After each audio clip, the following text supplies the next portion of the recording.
Alam niyo guys, no, pag every New Christmas at saka Chinese New Year, kumakain kami sa labas. Sinasama ko ng mga amo ko, no. Kumakain kami sa restaurants ba. Ano sasabihin sa akin? Kainin mo lahat ng gusto mo. Lahat talaga. Nung una, nahihiya pa ako. Tapos nung pangalawa, pangatlo, at saka ilang beses na, hindi na ako nahihiya. Kasi ganun din yung babayaran nila eh. Alam niyo ba dito, ang mahal ng buffet nila dito. Nasa 100 plus, ganun. So, syempre, restaurant nga. Mahal na restaurant. Ay, talagang sinusulit ko. Sabi ko sa amo ko, no, mahal-mahal naman ng binabayad mo, sabi ko. Kainin ko lahat ng pagkain dito. Sige, kainin mo, sabi.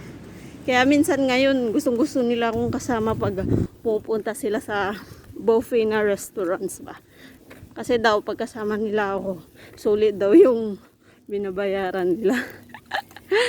Matakaw kasi ako, lalo na pag masarap yung pagkain. Kaya nga, tumaba ako dito eh. Kasi, hindi naman sila nagagalit sa akin. Tuwang-tuwa nga sila pag marami akong nakakain.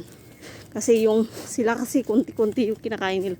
Talaga ako, kinakain ko lahat Sabi nila ako, sulit na sulit daw yung yung bayad nila pag kasama ako. Kaya yun, tuwang-tuwa sila sa akin. Kaya gusto nila akong kasama.